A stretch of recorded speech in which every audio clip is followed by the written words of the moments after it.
Hello, everyone. How's it going? I am Jeffrey, and this is my friend Ben, and we are Continuum Script. So, how you doing tonight, Ben? Uh, Tired? Hmm. no, I'm sorry. It's fine. I just realized that it's nighttime. Yeah, dude. It's 11 p. It's like I 11. thought it was 11 a.m. Dude, it's not What 11 day is a.m. it? Dude, it's not 11 a.m. We're at night.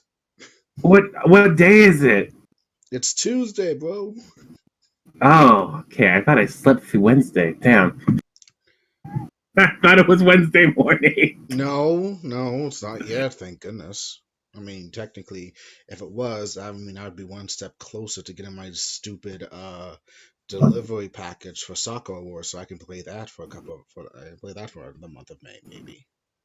I may have not supposed to take the medicine that I took. I'll have to think about that one.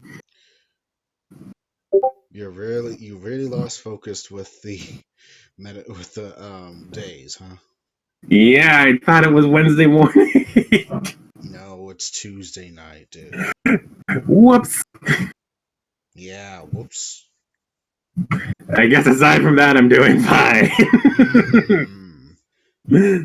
I'm thinking you just start looking at that cell phone of yours and see what day it is, or computer screen, or even your PlayStation. It tells you the date.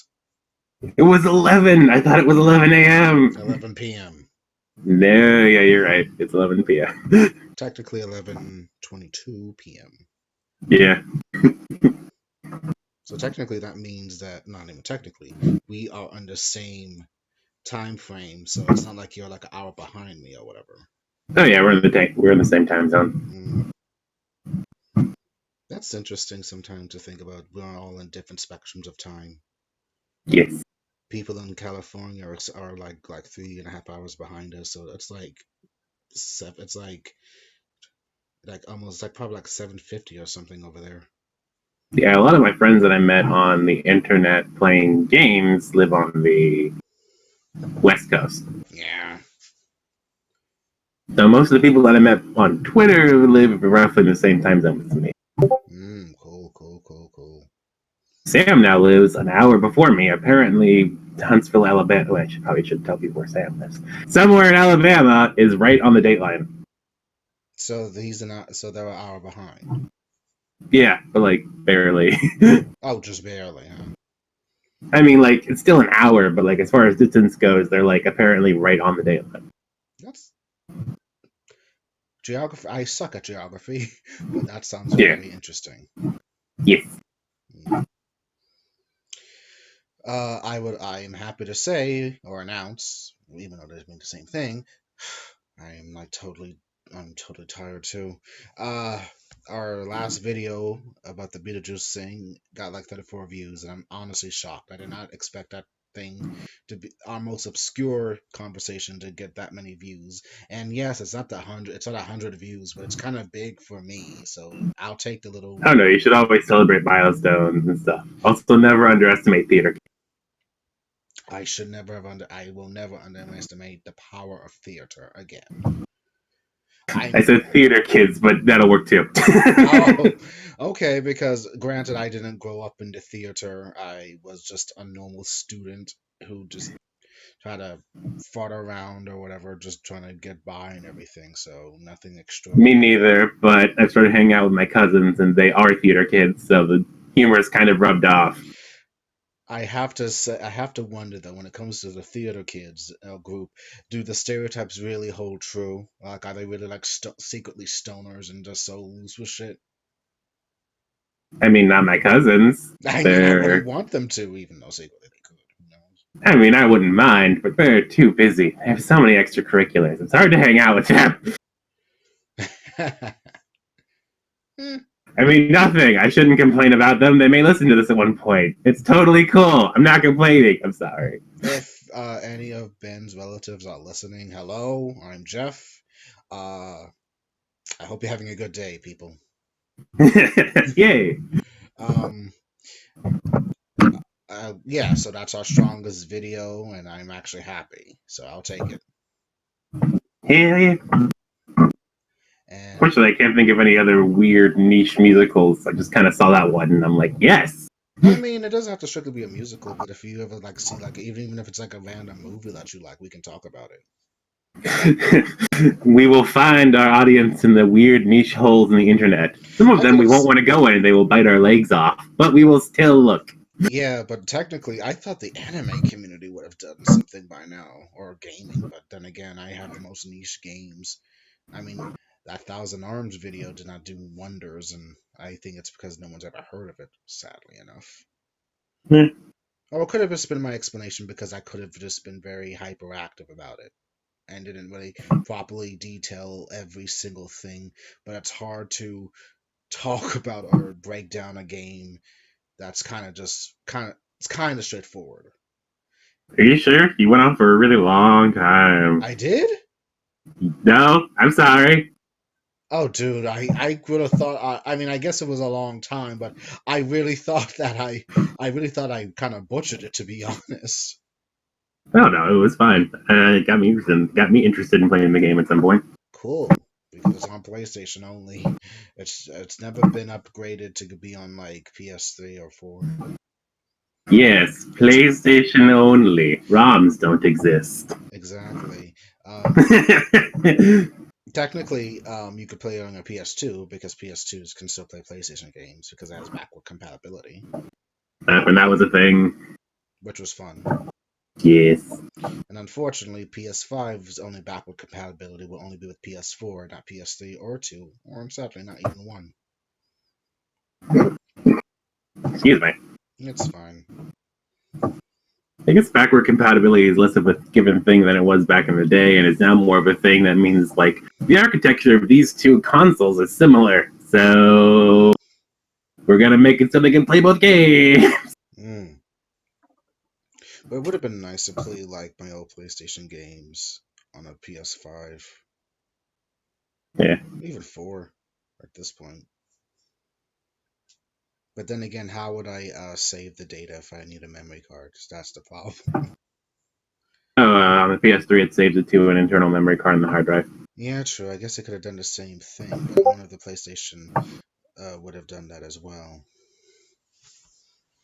I guess I can also see they, I don't know, they maybe learn their lesson a bit. Although I don't feel like they, I don't want this to be a lesson. Hmm. But with the PS3, because they did a backward compatible PS3 with PS2, when it doesn't work the greatest, it works pretty alright. I like it, but it's basically an emulator because the architecture is so wildly different. So, but yeah, they learned it was hard. So that's what the lesson they learned. They didn't learn the lesson that it wasn't worth doing, because I'm not saying that. But yeah, it can be pretty hard. Mm-hmm. But anyway, the image you see, well, as a kind of what's the word I'm utilizing? I'm utilizing a picture for the thumbnail and for the actual image of a screenshot of Donald Duck explaining the delicacies of the world order to someone from a manga of Kingdom Hearts. So are we talking about things that are delicate, or are we talking about food? I mean, if you want to go into some food thing, I don't mind. I am making fun of the word delicacies. I I was trying to sound smart, and it just sounded like I was talking about food. So I'm sorry, I didn't mean to point it out. it's I'm fine, just trying to be funny. dude. It's fine. At this point, I think you're more of the humorous guy, and I'm just a straight guy that doesn't really get it until it like clicks. Like, oh fuck, really? Okay. Classic. Yes. Oldest one is I don't know if straight man, not straight man is the oldest one in the book, but it's been around for a while. Mm-hmm. But this is Donald Duck explaining to someone about the boundaries of never explaining something like they're from another world in Kingdom Hearts. And actually, this got me thinking and talking with Ben like a couple minutes ago off the recording about how we actually have different opinions about this whole about that whole lineal rule. Yeah. I'm for the explanation of the world order does need to be maintained for various reasons. You do not want to be an outside influence to another world in a different time or whatever. But he's of the thing and just it's stupid, and you need to toss it out with the trash because it doesn't matter at this point because you're already Yeah. intervening. You're interfering with everyone else. I mean, you're changing the foundation of these Disney stories, which ironically still follow the same course no matter what happens. If Sora Oh intervenes, no, that's not my opinion. It is slightly more nuanced than that, and by more nuanced, I mean it's more of a feeling, and it's hard to describe. once more with feeling, Ben. You can get it out Oh, sometime. cool. I don't know. I guess I was waiting for you to go first, but I can do it. I can go first if you want me to. I'm good either way. I for some reason thought your opinion first would be better. I don't know why. Okay, that's fine. Okay. So, as you know, in Kingdom Hearts, Sora, Donald, and Goofy travel the various worlds, the multiverse, I guess, in the Kingdom Hearts universe, where Disney and Squaresoft / now Square Enix characters collide in a big story of complications due to the fact that there's a lot of machinations by one person, and time travel is a factor that convolutes a lot of things, along with characters that add more to it, or whatever. One fun way to think about it is that you're in a gummy ship and you're flying from stars. So the knee-jerk reaction is that it could either be space travel, in which you are literally traveling through space, and these are all like planets, but that doesn't make a whole lot of sense because they're not shaped like planets. And if everything is a world, but then if it's space, how do they make barriers between it? Because that means that the barriers are physical, stopping you from physically moving from one thing to the other. And the other way of looking at it is that there are all a bunch of different dimensions, and you're flying in between the void of dimensions to get to different places, and you're only seeing a small glimpse of that area, and you're not flying into the physical space of that area. And one way that's interesting, sorry if I keep cutting you off. And one thing that's interesting to think about is that if this is a space area or interdimensional area, what the hell is Monstro? Because that means that he's a whale that can swim and breathe in space, or he's a whale that can swim and live in the void between dimensions. Either one is very confusing. Well, I would think Monstro's just, well, he is a he is a whale of a tale, from what I remember that Pinocchio movie, which I've only watched once as a kid. So strong that he can live in the breathless oxygen vacuum of space. Yes, but then again, doing Dream Drop Distance, you do see him in the dream world somehow. So maybe it just kind of coalesces into a being of that can defy the expectations of space time. His body is just protected by whatever. Monstro isn't a whale. Monstro is a god. He very well could be some. He very well could be some kind of archaic god that we don't know about, and he just took the form of a fucking whale. Just a really pissed off whale. Yeah, that swallows your gummy ship in the first game, and we have never experienced that ever again. I am an angry destroyer god. You didn't actually kill us. I'm not very good at my job. Exactly. And technically, even though he sneezes you out in the first game, I was gonna go somewhere with this. It's not. I mean, then again, you always have to go back to his stupid body and everything to get the Trinity marks and extra items and save the Dalmatians and all that shit. And what did I just think of? It was oh yeah, mostly was just saying it's like, whales don't actually have teeth, right? Splashes angrily. And he has white teeth apparently. Apparently, he takes very good care of those teeth that he's not supposed to have. I guess, mate. Well, he is a cartoon more or less too. Yeah. He's a fictional being. Maybe. Oh, he could just be the integral. He's probably just a manifestation of someone's thoughts of when the creator of Pinocchio was writing. He imagined him with teeth. Technically, maybe more the Disney version. Yeah. Actually, I did just think of an explanation for Monstro. Then again, that explanation hasn't been used for anybody else, and that explanation would have made sense in Timeless River. And that's he's a cartoon character. Mm-hmm. Like, there's one really funny web cartoon. It's not also funny. It's also it's a lot of shit, and I haven't read it in a while. But basically, it's like Dragon Ball Multiverse or something. Mm-hmm. So maybe like DBZM or something. I don't remember. But there's this one part in the arc where, because it's basically just mostly fan fiction and a bunch of other stuff, but a lot of it is the worlds of Akira Toriyama. So, like Ariel and a bunch of other joke characters are in there, Mm-hmm. and there's a joke that like none of the Dragon Ball characters can beat them because they're like cartoon characters and they don't like get hurt and they can like do ridiculous feats of strength because it's funny. Yeah. So they end up getting out of the tournament for like dumb reasons. But basically, it's like a joke that like cartoon characters are actually immensely powerful if they can land a punchline. Yes, if Ariel can actually somehow beat Vegeta, then there's something not wrong right there with that logic.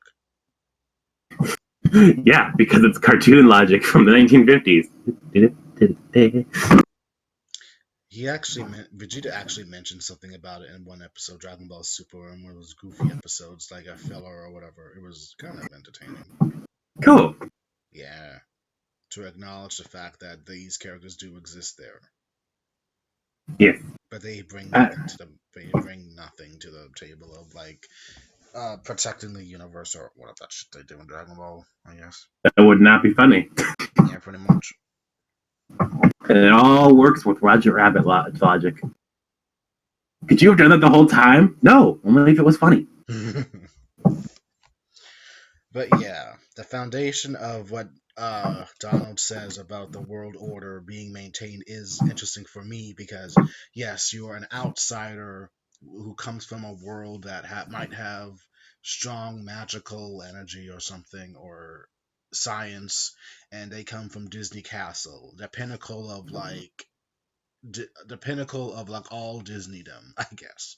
Like they have like good, like they're all happy. They maintain their life structures or whatever. They don't age because they're timeless.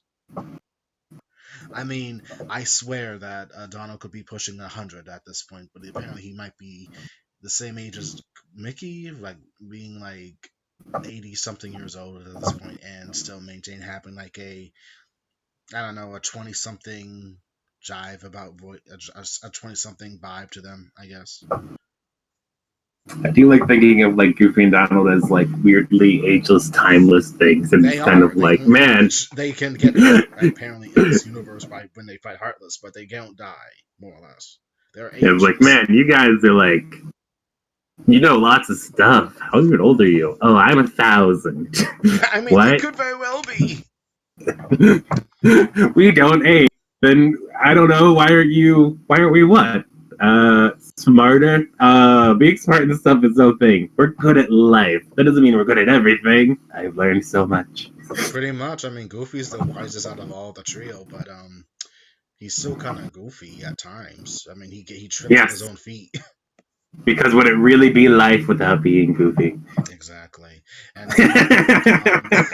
Donald studied magic under Merlin, one of the two wizards in that Disney verse, I guess. Mm-hmm.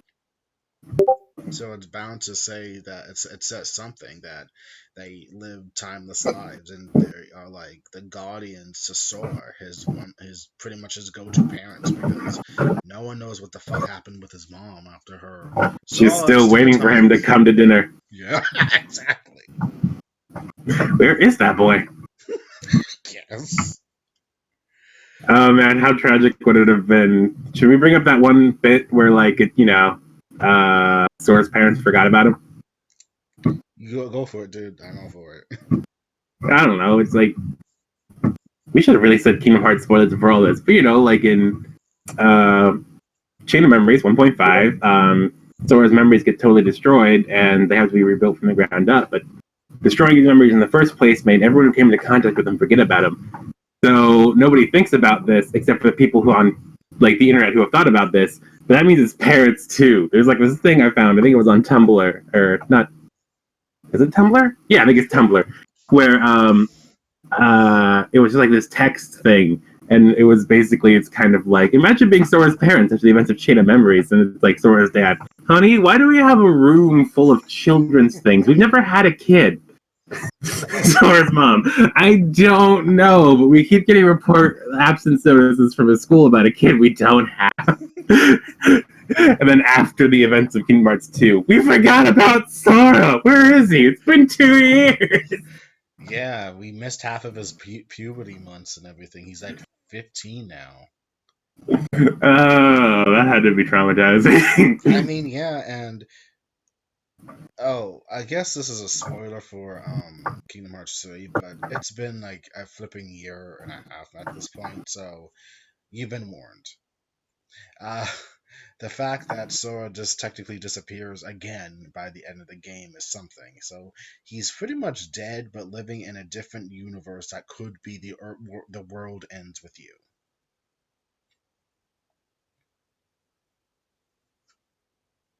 And I am waiting on Ben to respond. I think he has. You lagged out, and I haven't finished Remind, so I'm trying not to listen.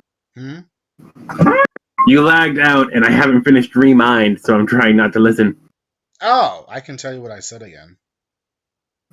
Oh, okay. Does it have to do anything with Remind? Oh, well, I beat the main story of Remind. Now I'm just trying to deal with the stupid boss battles of Organization 13. Alright. But I mean that the ending you got for the first, before the. Oh yeah, he's just like somewhere else now. Yeah, he's not dead. I mean, pretty much he's dead in that reality, I guess. But he emerges in The World Ends With You. Yeah, I'm just at this point. Oh, The World Ends With You was finally in the Kingdom Hearts verse and more than just Dream Drop Distance. It's like they've been trying to make those two things one for a while. I mean, Neku is pretty much could be Sora's alternate brother or something. Then Riku shows up and punches him in the face and says, "That's my job." Pretty much. But what was I gonna say? Shit, what was I gonna say? Oh, yeah, basically based on you bringing that up because of me talking about Sora being gone for like 2 years, does make me think of some kind of weird interaction between Sora and Peter Pan arguing about which of them really deserves to be called a lost boy. Well, I have spent so much of my time being lost. Well, I mean, if Peter Pan's but technically Sora's a little lost boy because he can never stay at home in that one place on a fucking beach. Even though he tries desperately. I mean, he stayed for that 1 minute after Kingdom Hearts 2 when he got that letter from the king. Yeah. Wow, everything's great. We're all back home. Hey, we got a letter. Well, so much for that. Yeah, and then of course it brings into question his school history, if there's really a school at that place, which there is, and which is clearly Japanese related. Oh yeah, because of Kyrie's outfit. Or I should say, it's Japanese influenced. Or at least they make them wear uniforms. Yeah, so well, maybe he could be or maybe he's just in America. To be honest, based on all the styles and that's now when you have a bunch of textures to work with and things are better and more easy to make games with than it was in the PS2 era. But if Kingdom Hearts 2 is made now, I'm surprised at like how, compared to the armors for Kairi, Riku, and Sora in Kingdom Hearts 3, they didn't go more fashion with it. I mean, Kairi's got a flipping hoodie at this point. Yeah, now, but I mean, like, I'm comparing the schoolgirl outfit to their outfits in Kingdom Hearts 3 and how they're all, like, different patterns and lots of buttons. And belts. Yep. So many belts. Zippers and belts everywhere. And big feet. Yes. Wait, is that just Sora or everybody else?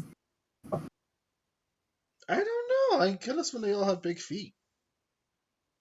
I mean, Sora's shoes were big to be, like, a reference to Mickey Mouse. Probably. I could make a sex joke, but I don't want to because it's Kingdom Hearts. Yes. Also, everybody has already made it for you. Oh, if that's the case, cool. I don't have to worry then.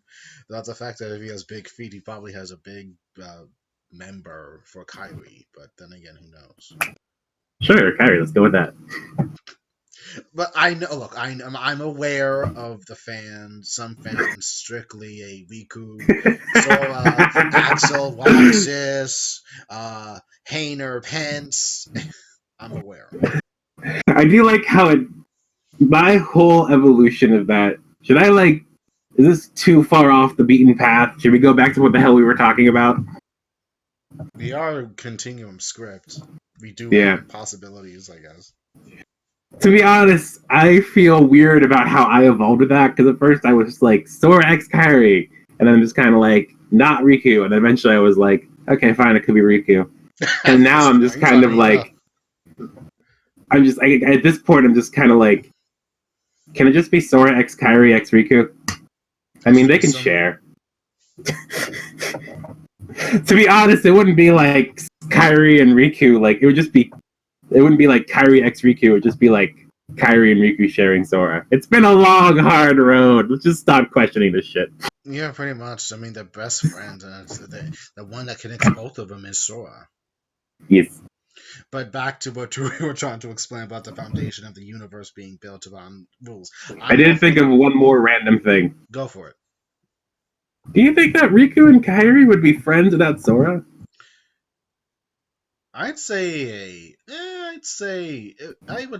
would be acquaintances first before actually becoming decent friends later in the teenage years.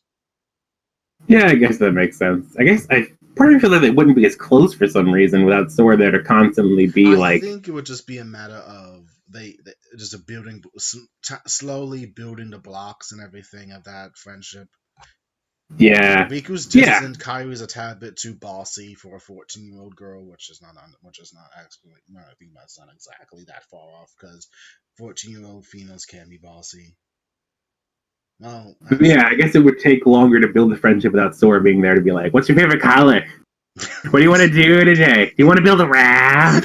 You do. You do want to build a raft. That was a joke. I don't want to do this. Riku, please don't make me do this. Okay, fine. We're building a raft." Exactly.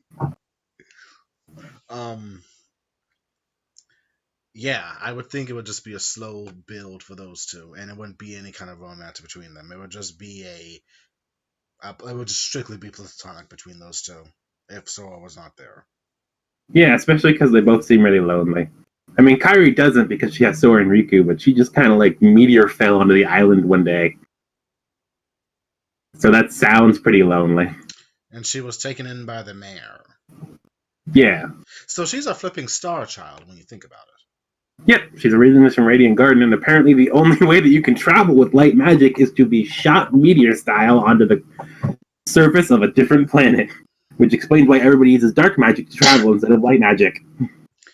She traversed little space in a dimensional hole to get to that universe or world. Yep. And it's a freaking multiverse if that's the case. Yep. Everyone I know and love is dead, but on the plus side, I live by the beach now. Well, we don't know if all her relatives are dead in Radiant Garden. She could still. Well, yeah, but if they all like got swallowed up when the world fell apart, the world didn't fall apart, did it? You're right. That's a good point.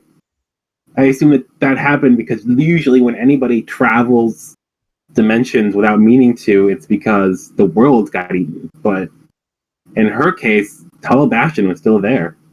Man, what did happen to Kyrie? I want to see that game. Literally what happened to Kyrie? Yeah, I mean, it's never been explicitly stated how she got to Destiny Island. She just appeared one day. She was a star child. Yep. She appeared like Aphrodite when she was born. She was just appeared in the ocean, and she was like an innocent little girl or whatever, 4 years old or something. Yes. Did she appear like all the other light people who get meteor shot down into the planet, or did she actually like appear in the what is that cave called? The secret place? The secret place? Yeah, with the door. Oh, that movie. She just appeared on the door. What? No. Remember how there's the place on Destiny Island where there's like the heart of the world is located in that weird little cave. Oh yeah, that little cave thing or whatever. Yeah, I don't remember if she just showed up or if she showed up there. That would be traumatizing. Little girl being stuck in a dark place. and Why is there so much graffiti in here? this mayor just randomly just passes by, sees a little girl crying or whatever. Oh shit, who's this little girl? By golly, I gotta make sure I protect her. Honey, hey honey, I found this little girl. We're gonna adopt her. You just found a girl on the island. We have to look for her parents first. Nonsense! Nonsense, she's so precious little angel. You always She wanted a belongs girl. to us now. Her name is Samantha. My name is Kyrie. Her name is Kyrie. I mean, you always wanted a girl, right? And besides, this could be like Star Wars, where the Organos and we we adopt a precious little girl like Princess Leia. They die in the first half hour. Yes. Spoilers for Star Wars. Again, we need to start saying these things. I mean, it's pretty much general knowledge at this point. Oh yeah, but like every time somebody says that, there's always somebody who's never seen it before who's like young, and then they're like, "Oh, well, I guess I know what happens to those people." Then again, at the same time, I don't know any young people much. Yeah, we're the last humans. I mean, I know some teenagers, but they're like into like Bad Bunny and all that. So The hell is Bad Bunny? he's a Latino rapper. Yeah, he's a Oh, Latino that was a hip hop cartoon. artist. He's actually pretty good. I listened to some of his stuff. It's good. Cool. I thought you were talking about like a TV show. Bad Bunny? No, All right, that's his stage name. I don't know what his real name is, but he's pretty good. sweet. I actually did a lip syncing video to one of his songs, and some of my friends liked it very much, and that kind of established that whole Jeffrey can lip sync shit. Like, okay, whatever. I need to do literally anything with Instagram. I mostly just use it to keep in touch with people I've met at cons. Of course, I thought that you use that for Twitter. I just use whatever they give me. So I have like, most of them are on Tumblr. Some of them are on Instagram.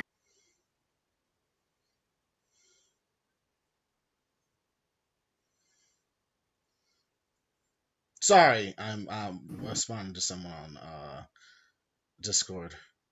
Oh shit! It was my job to entertain the fans while that was happening. I really should have said entertain the fans.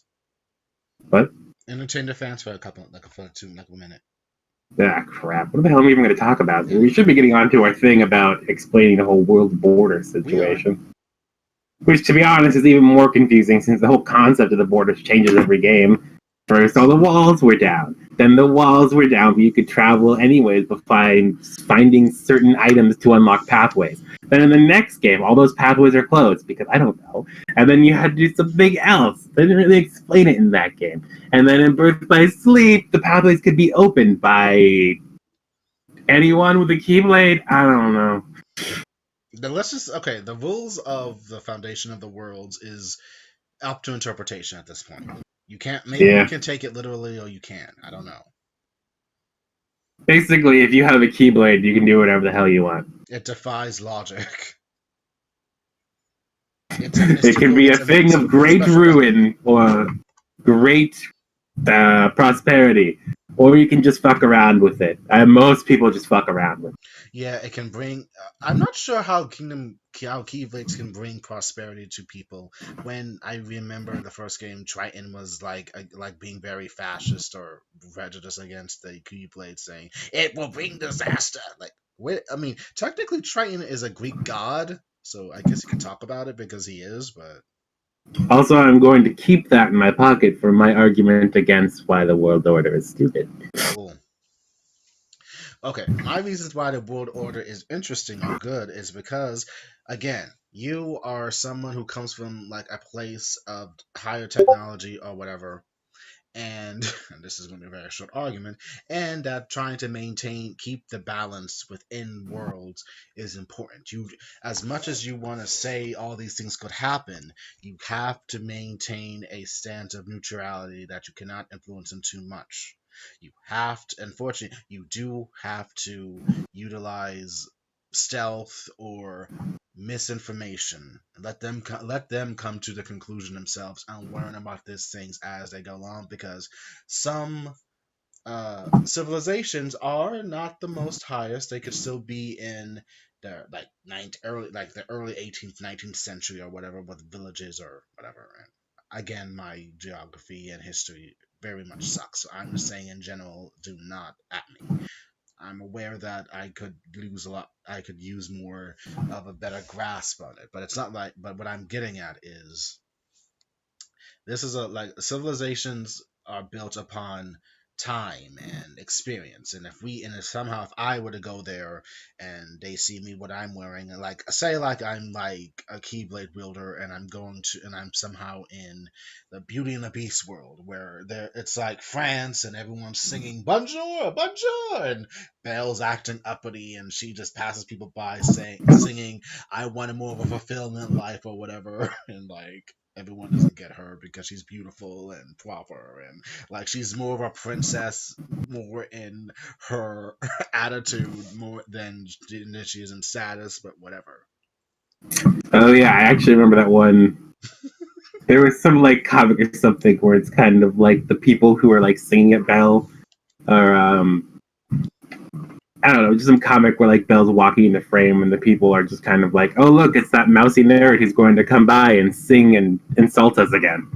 Exactly. I mean, she's an up. I mean, technically, Bella's kind of she's an uppity bitch. When you think of it, she's an uppity bitch. Everyone here is so boring. Thanks, Belle. But what I mean is, if I was there and they see a black guy pop up out of there and just with a keyblade and or well, I would hide my keyblade and just walk around and tell them like I own the place. Not that I would, and they would say, "Where are you from?" And I would just say, "I'm from outside the village. I just came here for some bread and butter and milk and." I came to experience the place of how a as you see, I would be a bad keyblade wielder trying to maintain the current order. Where are you from? Do you see this Keyblade? I'm here for missions and quests. Give me the quests, NPCs! I'm here for a study on the random village and to make sure you guys have proper. I'm making sure Animals. no one's here to poison your well or something. Yes. We're doing inventory of wealth. But yeah, you have a lot of wells, and there's some sketchy ass people who are part of this Gustang gang or whatever. And there's this annoying little guy running around wanting to suck his dick or whatever. So yeah, he looks sketchy, right? He's The, just you're talking about, yes, the Gaston game. You're talking about Gaston. He's a local hero. yeah, him. His group are kind of just being too rowdy and yeah. But where are you from? Uh, uh, um, yeah, I'm from around. Don't worry, I'm just here for a day. I will get out of your hair, and there's no need to have like a We're from the Guild of Land and Well Inspections. Out of our way, peasant! Exactly.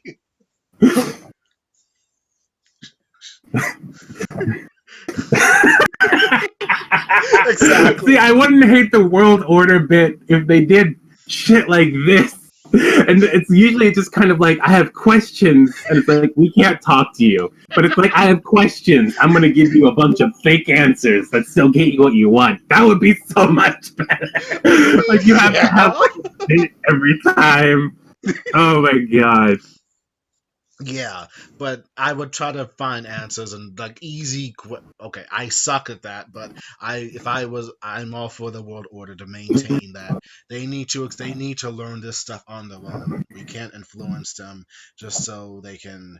That I mean, if they discover like the powers of technology or people can travel dimensions, it would break their minds and cause anarchy on a personal level for them. Huh. So I would think that the world order needs establishment because you don't want to. It's like you don't want to tell little kids there's no such thing as question mark. I don't want to say that for little kids listening, but I did say that this video is not for kids. Even though you see Donald Duck and he's talking about random ramifications of why you should have to hide the truth from people, and you should when it comes to dimensional travel. But yeah, it's like that. I think. And another reason why I think the rule is fun is because Donald Duck is saying it about people. The one with the angry temper, and people don't know what he's talking about or he says, or when he's not singing uh, Simple and Clean. And I did watch the video. I was honestly surprised. Simple and clean. I can't do a Donald Duck voice. Is the way that you're making me feel tonight. Actually, come to think of it, how can anybody do a Donald Duck voice and still talk? I have no idea. My Donald Duck voice sucks. I don't even know how you go about making those sounds. Simple and clean is the way that you're making me feel tonight. And that was my only attempt at doing that voice. Yeah, it's like you're constantly like screaming inwards and outwards at the same time, and then you've achieved Donald Duckness. Yeah, or when you're giving me. No, I can't do it.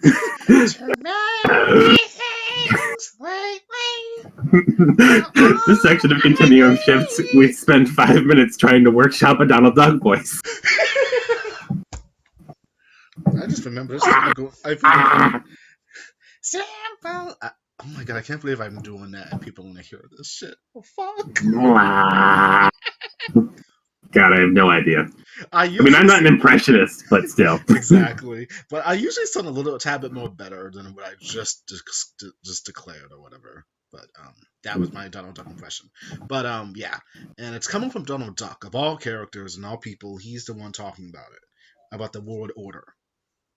Mm-hmm. And this is fascinating because he did study under Merlin that no one really says, and even though the story feels like it's saying like he didn't train under Merlin. But in this whole package deal and the internet by someone else, officially he did train under Merlin, but it's never really established in the game or mentioned.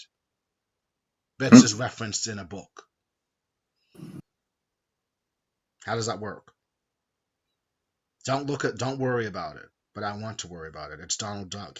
You're saying he studied under Merlin. They should know each other. For God's sakes, they live in the Disney world where happiness and whatever's going on for them. Yes. Maybe they do know each other and they just don't like each other. I don't know. Merlin seems temperamental. I mean, Merlin kind of. I would feel like Merlin does like Donald. That's a student. Yeah. Anyway. Good point. I don't know, maybe Donald just, maybe, I mean, to be honest, maybe Donald forgets. It has been a couple of 100 years since he's studied magic. You didn't send me any birthday presents! They established Disney Castle like in the 1930s, so it has been a long time. Mm-hmm. I mean, if they're the shining utopia, then of course certain memories could have faded, and like, I mean, it's like when they went to the Timeless River and it says this place looks oddly familiar. I was taught by Master Merlin. Oh, cool. Do you remember anything about your time with him? Nothing. Nothing. It's a total blur. It's a blur or something. I have a bad impression of Donald. I'm sorry. I think sangria parties and all-nighters over and over again. I don't remember anything about what I learned. I think I have a better Goofy impression. So yeah. Heartless. Yes. Where's my money, Damien?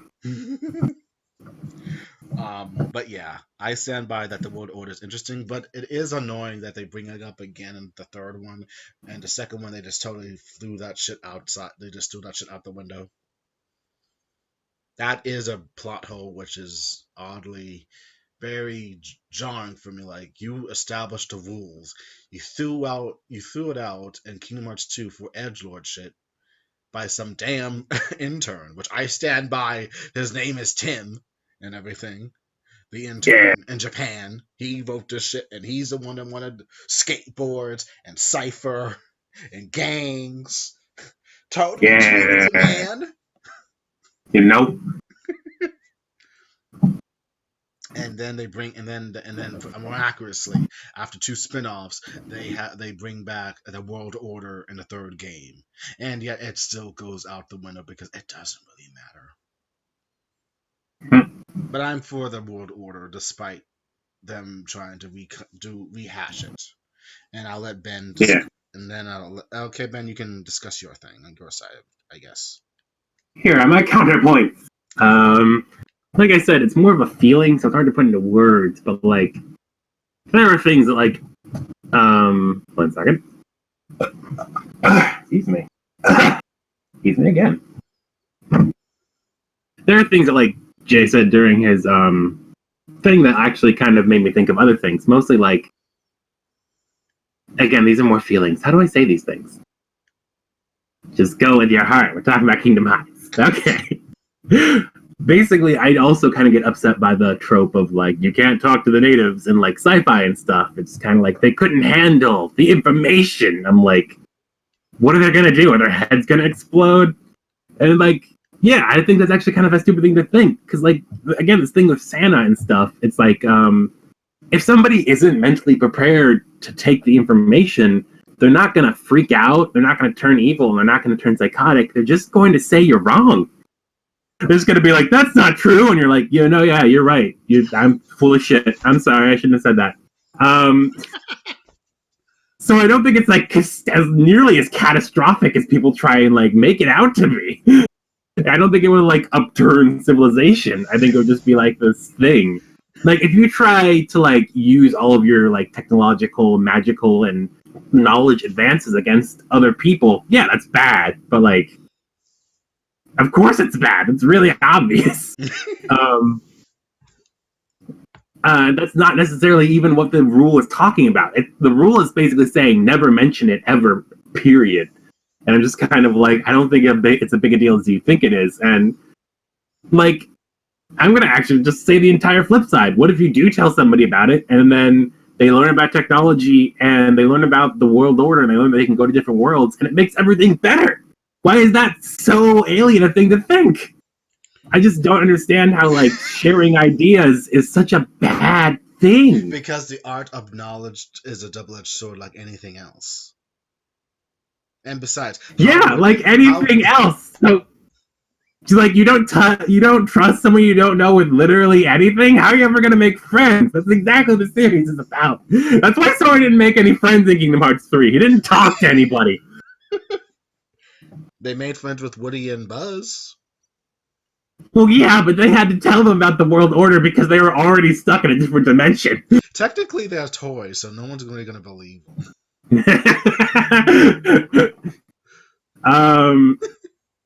Yeah, Toy Story was the strongest fucking world in Kingdom Hearts 3. It was. I was actually dreading that because I usually hate Toy Story. It's just I don't know why. I sat in this movie for like an hour and it's not that funny, but it's really sad. Because it's a matter about growing up with your toys and leaving them behind. Yes. But I actually love Toy Story 3. It had the best story and it had giant robots. So yeah, that's the best world. That were toy robots, from our perspective, yeah. being small. Yes. Honey, I still giant robots. So yeah, I mean like that's my thing. It's like even though it's a double-edged sword, so it's literally everything else in the world. It's like anything anybody do has a chance to blow up in their face and fuck up. That doesn't mean that you shouldn't do it. So yeah, that's part of it. Another thing is actually the thing that I kept in my pocket was you talking about King Triton, and that's people already fucking know. King Triton already knew about the world order, he knew about the different worlds, and knew about Keyblades, and he just like was like, fuck that shit. I don't want anything to do with it. Well, he technically is a god. He would know. Yeah, still, but Ursula knew too, and apparently so did Captain Hook and a bunch of other people. They traversed worlds and joined Maleficent's cabal in the first game. Yeah, they knew, but I don't think they would. Yeah, but they're bad guys. It's not like they would really thoroughly explain to random ass people, though. Still though, it's like, oh, they can know about the New World Order. Why? Oh, they're villains. That doesn't make any sense. That's the worst people to know about this shit. They're villains. They have much to gain with keeping this shit hush hush on the down low. They don't want some I random Joe guess. man appearing and asking them random ass questions and shit. They have to maintain their own kind of secrecy. I guess.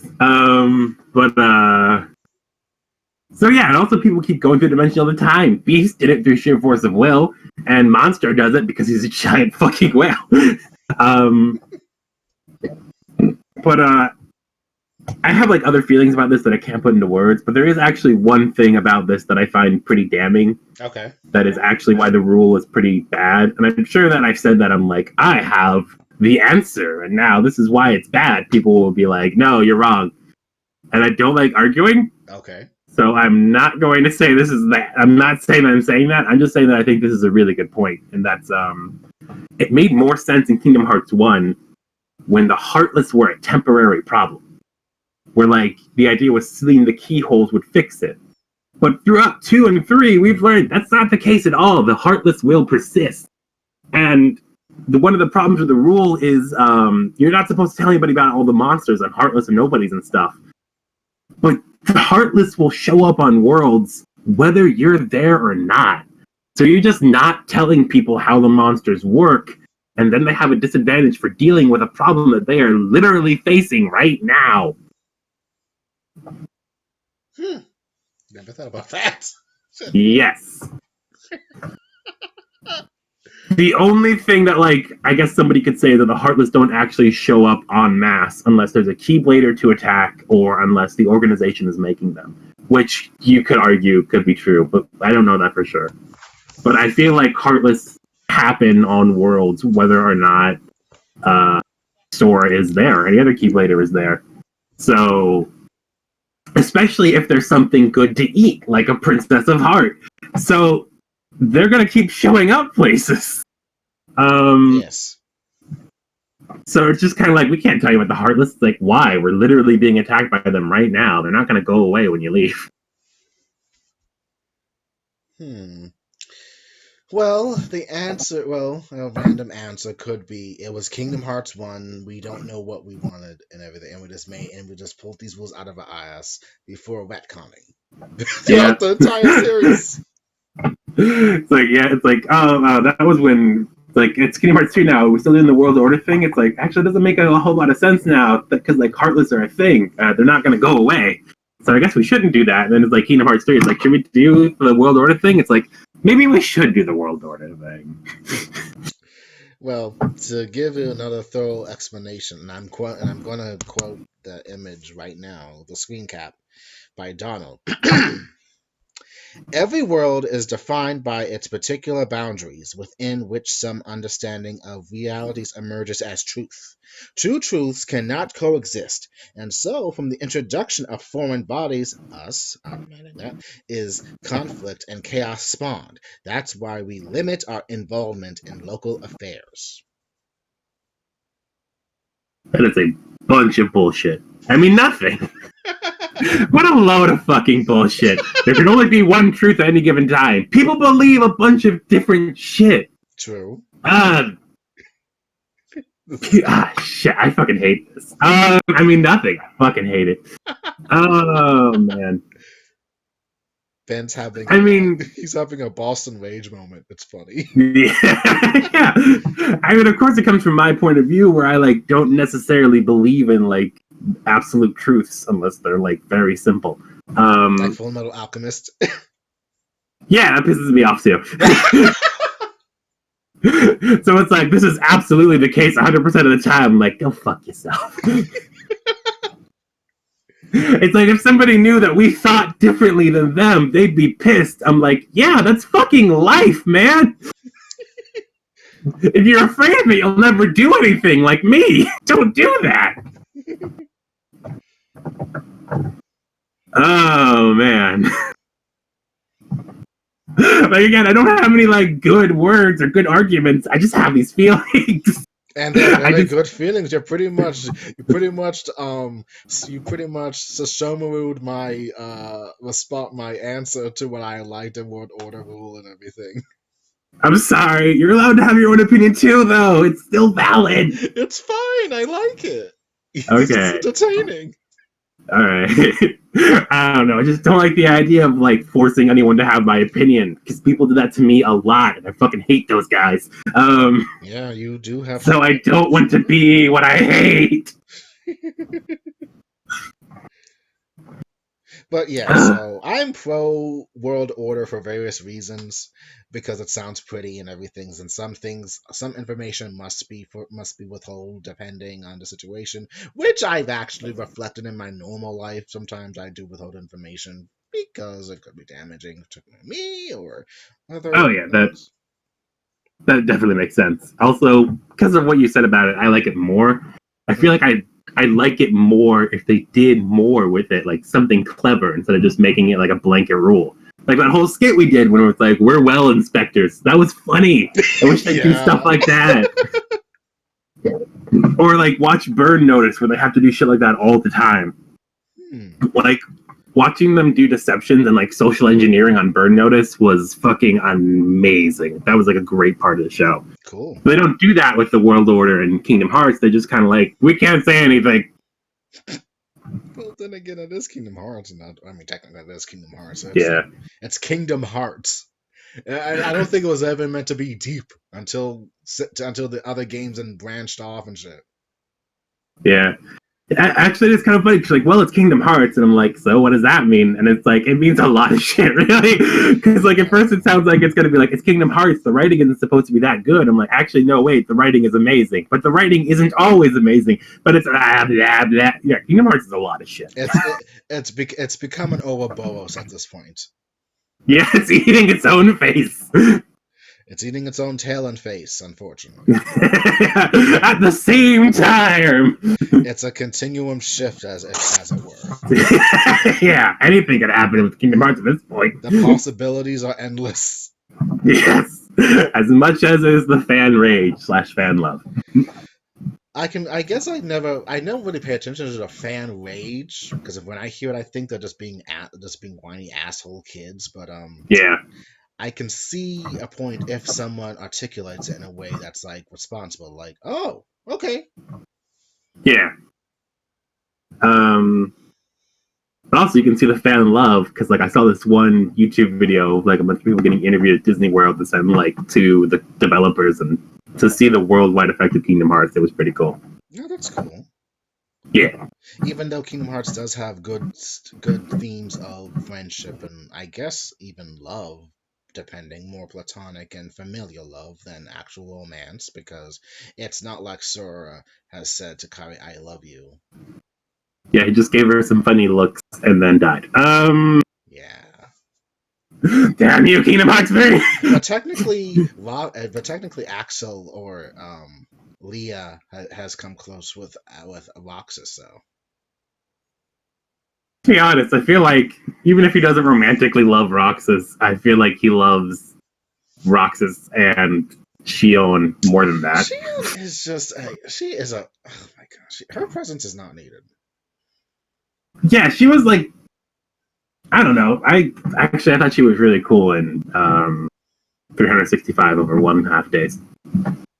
I still haven't. I never played that game. That's the reason why I don't have no strong Oh, connection. she's really cool in that game. She's a female Sora, though. Well, yeah, but she's not.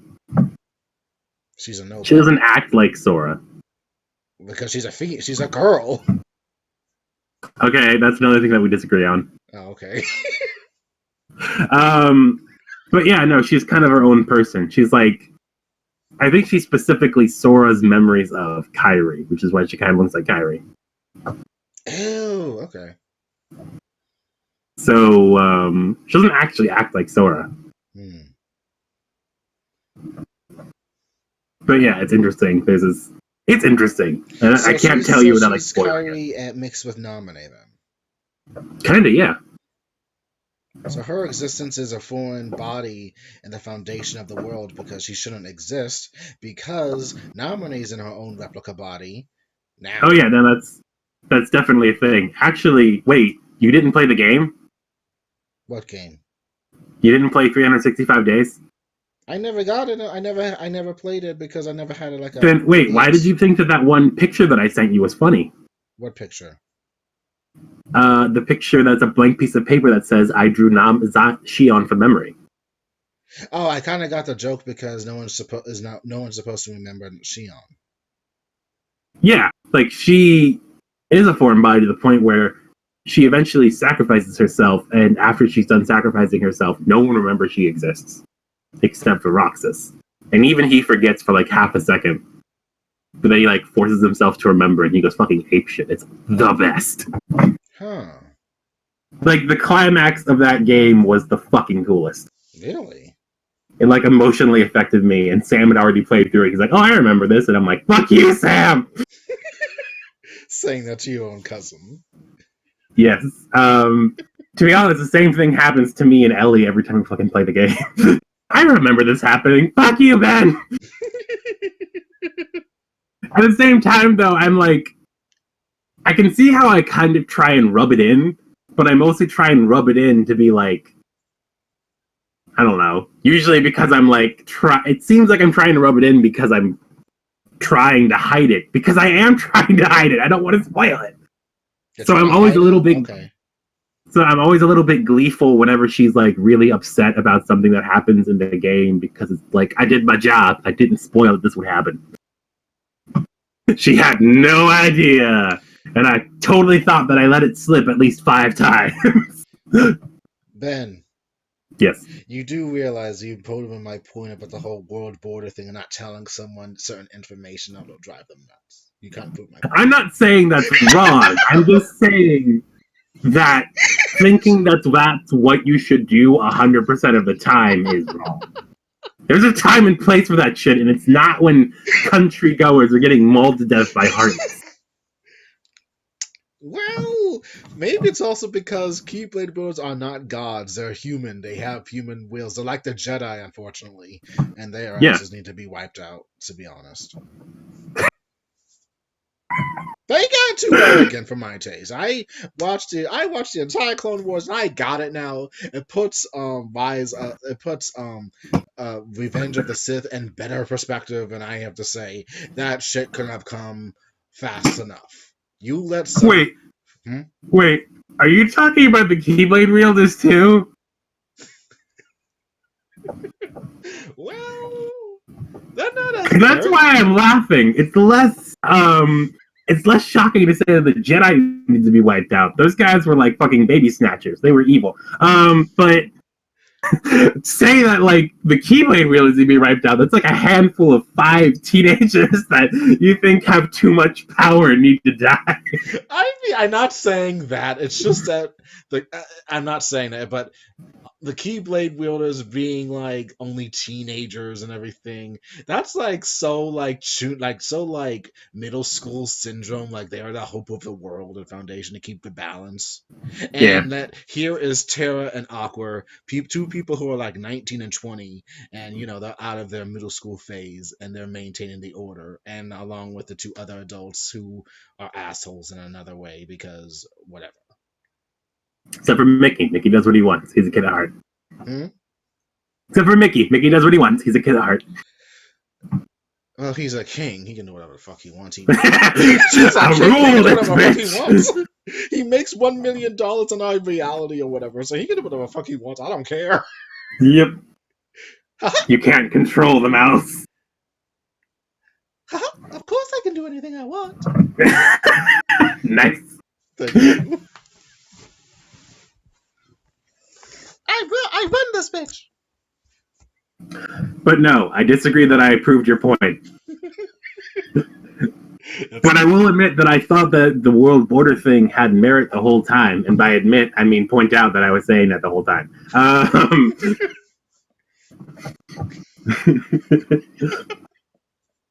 But no, proving that you should keep like fundamental information away from people because you think it's going to protect them versus not spoiling a story. No, I think it's actually kind of a weak bridge. But no, you're right. It is a bridge, and it is a good point. The world order thing is not totally stupid. I'm just biased. I mean, nothing. Well, maybe it's just a matter of just perspective. Like it's Yeah, something that's good and it has its good points, but it also has its bad points, which is both are pretty valid. yeah. Also, should we go back to the whole kill all the Jedi / kill all the Keyblade Wheels thing, or do you just want to kind of walk away from that one? Because that one gets pretty complicated. I don't. Well, when I said that and everything, I'm not trying to say like the Keyblade wheels are like the Jedi. If I did, I'm sorry. It's a thing. Um, the Jedi needed to be wiped out from the get go, like at some point, because their shit was just notorious. Keyblade wielders, they don't need to be wiped out, but apparently they were wiped clean, and now they're in a datascape, and half of their Yeah, they weren't necessarily wiped clean. Like it's not nearly as cathartic as the Jedi either. They weren't, because the Keyblade wielders they weren't really doing anything. They were actually pretty self-contained. All they did was visit worlds and kill Heartless. That was their job. They were more like police or knights, and they weren't really hurting anyone. They only hurt themselves. Because spoilers, but basically there's some douchebag in the fucking story now who I fucking hate, and I wish they never went down this road, but of course they went down this road. Fucking bullshit. He's the smart genius guy, I'm doing air quotes, you can't see them, who has planned this thing out from the beginning. I hate it. I hate it so fucking much. Oh, the dude we don't know whose face is behind the mask. Yes, I fucking hate that guy. I hate him so much. Yeah, pretty much. He's an asshole. Yeah, and I don't know. I don't like the idea of like everything in Kingdom Hearts has gone according to plan. I'm just kind of like, a lot of this shit just kind of happened. Don't you take away the spontaneity? Don't you claim responsibility for Sora? Sora is their own person. They're a self-made person. Same with Riku. Fuck you guys. Yeah, you can't explain every single detail in Kingdom Hearts. Maybe the overall story revolving around the Keyblades, maybe, but Okay, that I could take that. But if he like tries to take responsibility for literally everything that's happened thus far, I will. I don't know. I'm gonna brain somebody at fucking Kingdom Hearts story writers with a pineapple. I don't even care if they're responsible. They're just getting brained with a pineapple.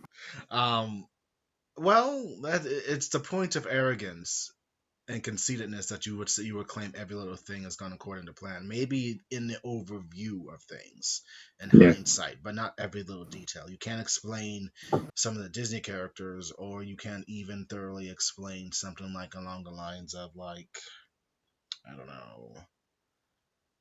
Well, strictly anyone connected to the Keyblades. Yeah. But yeah, basically that guy makes made the organization of like policing Keyblade wielders. Excuse me, sorry. And basically set them up into factions and then set up a plot to make the factions kill each other because reasons.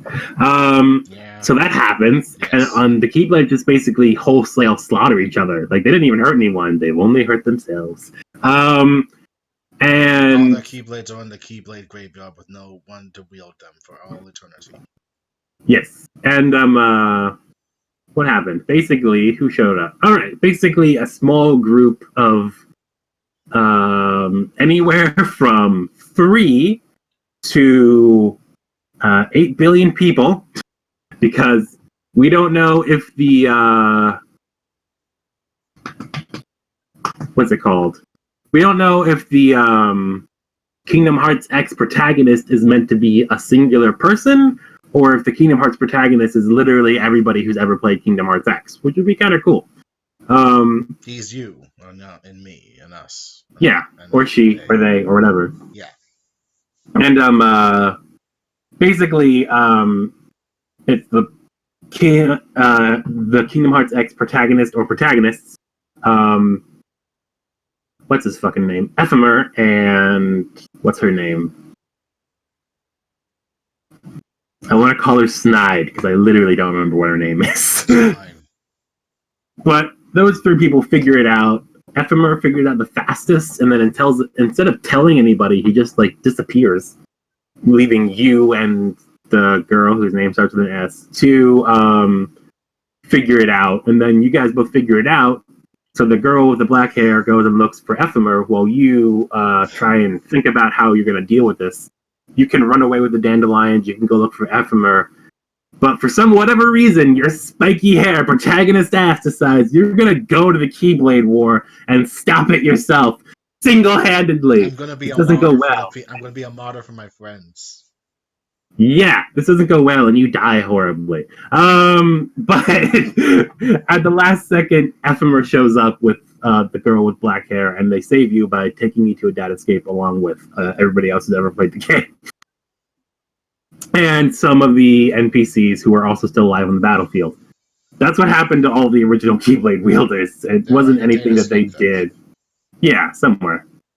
But maybe in that stupid box. They're not souls, right? I don't even know at this point. Technically, I guess they'd have to be at least a little bit alive, or right, because if they died, their hearts got sucked into and turned into the first Kingdom Hearts moon. That's actually apparently what Kingdom Hearts are. It's basically Kingdom Hearts is like the heart of all worlds, but basically a door to Kingdom Hearts is one of two things.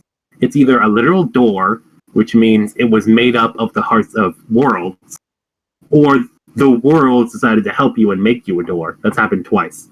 Well, the first one happened once, and the second one happened once. The door was the hearts of a bunch of different worlds of Kingdom Hearts 1, and the second door was the ones of the hearts of the worlds made for the Keyblade wielders at the end of Kingdom Hearts 2. The other way you can make a Kingdom Hearts door is to make Kingdom Hearts Moon. That literally involves gathering together a bunch of humans and creatures and killing them with a Keyblade. Or killing Heartless with a Keyblade, releasing their hearts, and forcing the hearts to join together into a moon, which you can then use to access Kingdom Hearts. Can you not feel the euphoria? Yes. Can you not feel the euphoria? All the millions of people we've killed all over the years, right here. And they're going to help me make a new world, whether they like it or not. And I'm going to start howling at the moon and kill your asses as if I'm a werewolf on steroids. Yes, thank you. Moon steroids! Yes. Let's see. So yeah, that was a really long tangent, and I'm sorry. That's basically like the Keybladers were not like the Jedi. The Keybladers didn't really force their will on anybody except each other, and then they killed each other. So it was pretty much a self-contained bullshittery. Yeah, but they're all teenagers, though. Where are their parents? Well, that's the thing that I want to say, though. It's like I want to say that that's the thing. That's another thing that I'm worried that I don't know how to say about Kingdom Hearts X, because I'm like, most of them, yes, they are teenagers. Definitely a lot of them. But I would like to think that, I like to think that your protagonist is whatever age you say they are. So, I don't know, that's weird, though, because that would mean that you live in a town full of predominantly teenagers and you're 22 with half of a beard running around yeah, we're friends, let's kill Heartless. Technically, I feel like that. And the spoiler alert for Kingdom Hearts 3, Leah and Iza are doing that with the Stoner gang and Twilight. Hell yeah! So yeah, part of me feels like people would find that upsetting, which upsets me because I am definitely 20 years old playing Kingdom Hearts X and being like, friendship! It rules. Yeah! It is my power! And by that, I mean stupid microtransactions, and I fucking hate this game. I need to figure out the fucking story of this stupid fucking game, and I hate whoever made this. Yeah. Fucking bullshit! What? Also, I'm actually really pissed, because looked like there was going to be an interesting story development in that game, and I'm like, oh, this is really cool! I'm enjoying playing this! I like figuring out this new lore! What is it? And it's like, welcome to Wreck-It Ralph World! And I'm like, uninstall. Oof. Really? There was Oof. Yeah, it was fucking something was finally happening with the lore. We were going to figure out what the hell was going on. Something was about to happen, and it's like, welcome to Wreck-It Ralph World. I'm like, I fucking hate you. Cash grab. Yep. That shit is. Oh my god, it pissed me off so much. You heard it here, folks. Ben is pissed. Fucking hate that game so much. I should get back and play it though, because my main purpose in playing that game is seeing the lore and telling it to other people so they don't have to suffer like I have and play that stupid game. I did play it for a hot second, but I don't know what happened, and I don't know. I think I lost my login or whatever, so my shit is like lost to time at this point. Yeah. Oh, also, I started playing that game before watching Kingdom Hearts X Backdoor something or whatever. Mm-hmm. So I just went with whatever logo I thought looked cool, and I joined the Bear Gang, which was apparently a huge mistake. Yeah, he's a growling asshole. Yeah, that was a mistake on my part. I think when I was playing it, I joined a Leopard Gang. Cool. But I think it's only because I think I felt more for his ideal or whatever his role is for that stupid asshole Deadpool, whatever. Yeah. Whatever dude's machinations or whatever. I felt more towards him. Yeah, no, he was a cool character. And then to the chick that saves all the dandelions, and Ventus is there, and we still established the fact that Ventus is somehow. I think Ventus is Sora's father through some kind of weird time paradox. I like this theory. Oh, also, I feel like I should bring one thing up though. Go for it. That girl here, like, she's like supposed to take the dandelions and shaves all of them. And like how when you go to the Keyblade graveyard, there's like a big plus in the middle of it, and it's like there were 4 armies here. Mm-hmm. So it makes it seem like she wasn't there. Mm-hmm. Spoiler alert: she was there. She was in the middle. Apparently Luciu, who was apparently Xigbar, confronted her at the last second, and she was going to run away. But then he confronted her, and she shows up and fights in the Keyblade War. Oh. I have no idea why. Oh shit. So yeah, pacifist dandelion woman definitely also committed war crimes. Killed a bunch of little kids. Hell yeah. She's 14 though, so. But all the Keyblade rules are teenagers. It's not like they're like 8 years old. Except for those ones of us who are 22. Stop judging me. I'm like 35. I'm like 35 when I played that game when I was like 34. So. Yeah, but at the same time, I'm not saying judging someone for playing the game. I'm judging someone for being in that town, which seems reserved for kids, and not being a kid. I'm a kid at heart. Stop judging me. But then again, how does one live? I mean, you get rent-free houses. You can do whatever you want, and apparently your fashion choices are fleek. Apparently. Yes, the only problem is that you have to go out and fight Heartless and possibly die, which apparently happens literally all the time. Apparently. Fighting Heartless is not supposed to be easy. They're not supposed to be you swing a Keyblade and everything goes your way. Besides, I think you have to also study, like, you figure out your own kind of style. Like, you can be graceful, you can be fierce, or you can be more defensive and just counterattack when you get attacked or whatever.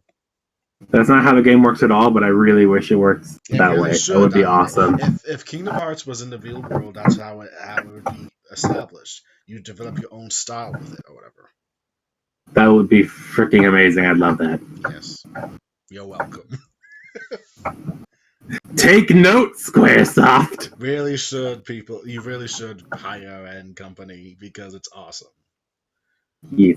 I mean, if you can go through your edgelord phase with everyone being the same size and wearing cargo pants and belts and these badass jackets, which I'm not sure where you get your shit from. Like, seriously.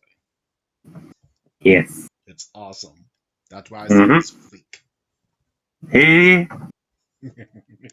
I think I said that in the right context. I have no idea. It's a new slang word to me. I'm going to say you did it right. Thank you. Welcome.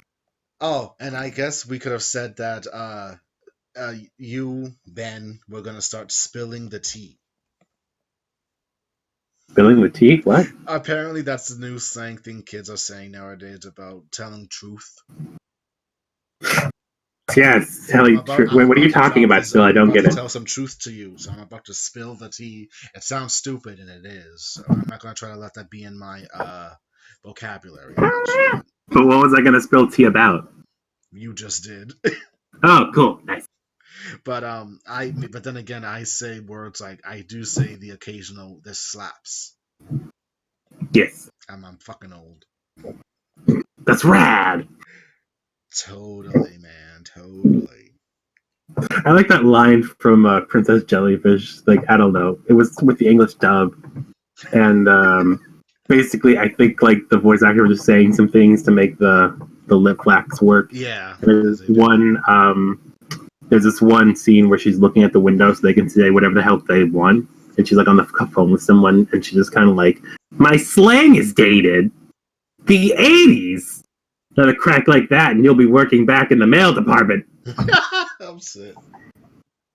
Or something like that. But yeah. You know, I think I might have. Oh, you know what? I think my copy of Princess Jellyfish might be somewhere else because it is not. I do not see it in my closet. Alright. I think that I've watched it, but I barely remember anything. But I think after an hour and 20 minutes that we finished the Kingdom Hearts talk more or less. Yeah. Oh, my one theory about Ventus being Sora's dad, it works with the time travel thing. He finds a way to be flustered into the future, finds Sora's mom, she finds him on the beach or something. That's my thing, and they get closer. Like she's like the same age as him or whatever, or maybe a year or two older. They fall in love, and then eventually they have Sora, and then Ventus feels like a connection with Sora more than just father and son for some odd reason. And then he realizes for some odd reason that this was meant to happen. He was supposed to be the father of Sora, but he has to go back into his original time to complete the loop. That Ventus, has to go back to his original time, live out that life, get his heart broken literally by that creepy old man, and then he becomes light and darkness or whatever. That finds a way to be connected to Sora's heart when he's born, I guess. It kind of it happens when Sora's like 3. Hmm?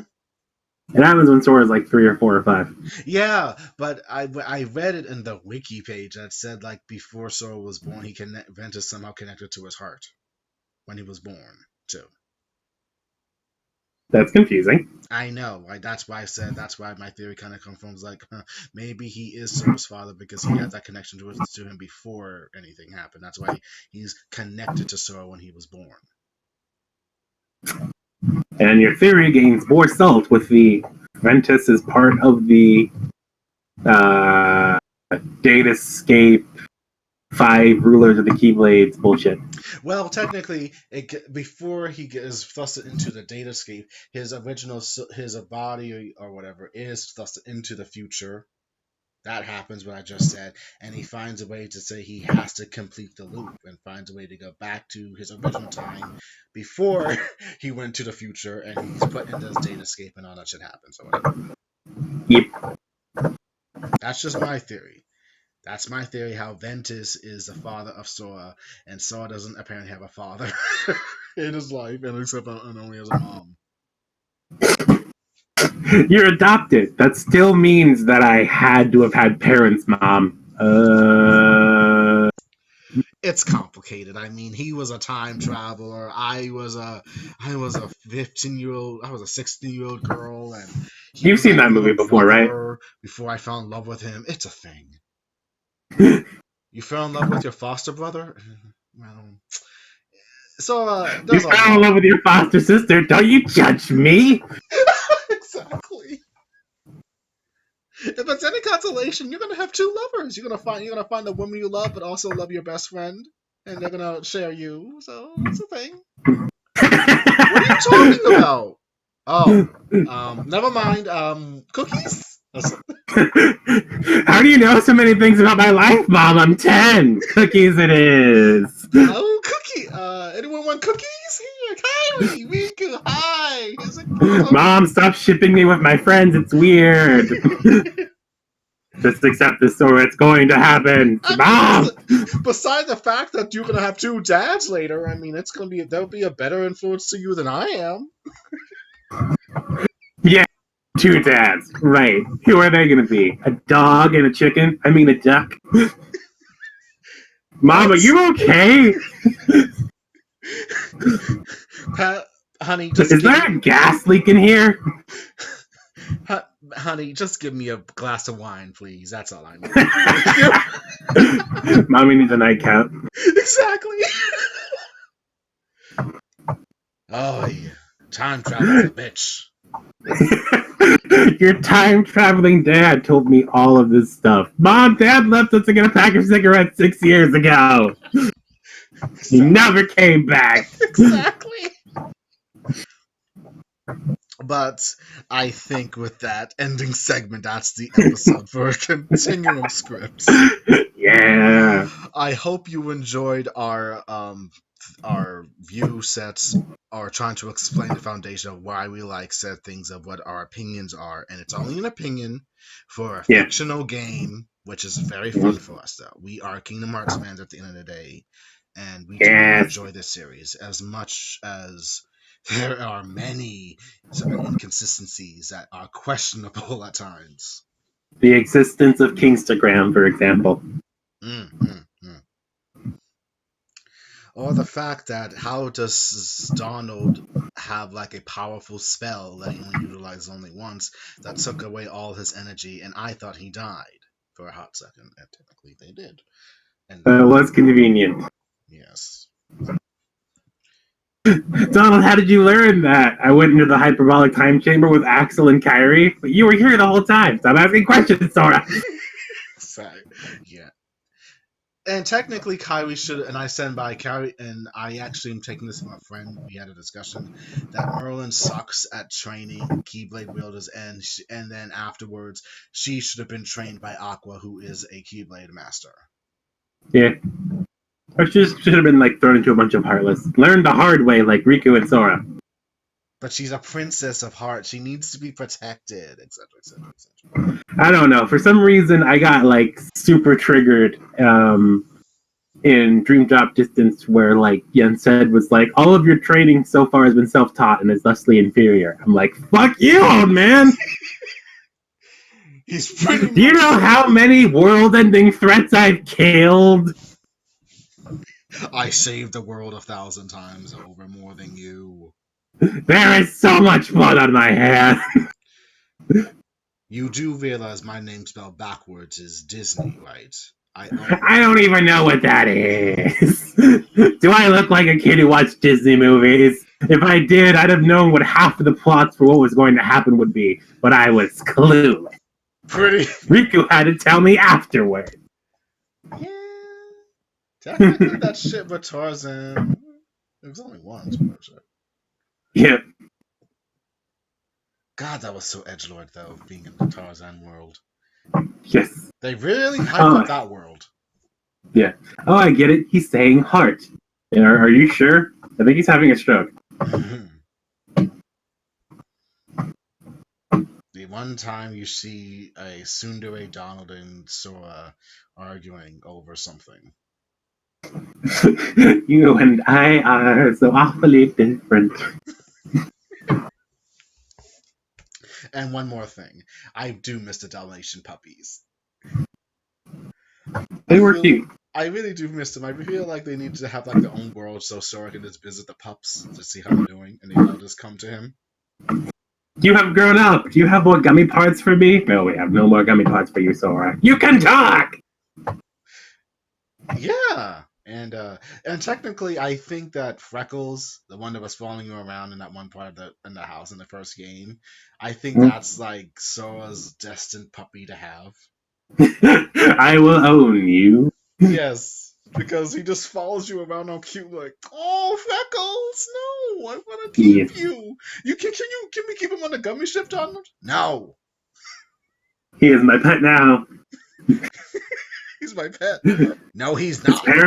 His parents are literally over there. There's no microchip. We're taking him. No, but they have like 99 puppies, and I'm just gonna help them out by taking one. They're not gonna miss this one. They're really not. There's one that's like in front of the television right now. His paws are on the screen. And they don't have a flat screen. It was the 1960s, so it's a time frame thing. Don't worry about it. Okay. What is a tube, Donald? How does a tube make the TV work? I don't understand. Millennial. Goddamn. It's a millennial. I have no idea. I mean, he comes from an island, and we don't even know what the technological resources are on the island. Technically, there was no other island. No, there was a home island. Just that Destiny Island was always a play island, and we saw that there was houses that were made in like a modern setting. So who knows? Yeah. Again, they probably didn't plan that shit out. They just I know. We'll go and we'll watch the scene where Sora's mom calls him for dinner.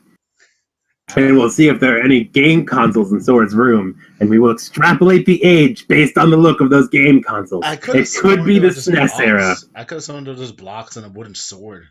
Yeah, I think Sora might be one of those low-tech kids who never had a video game console. Poor bastard. Pretty much. I think I knew someone who was like that, but that's a story for another day. But so, Continuum Script had a good episode, even though it's a long one, and I'm not sure if this will get any traction.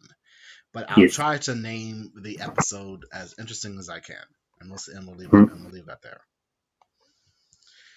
Any closing thoughts, Ben? Nah. No. Okay. Nah. And no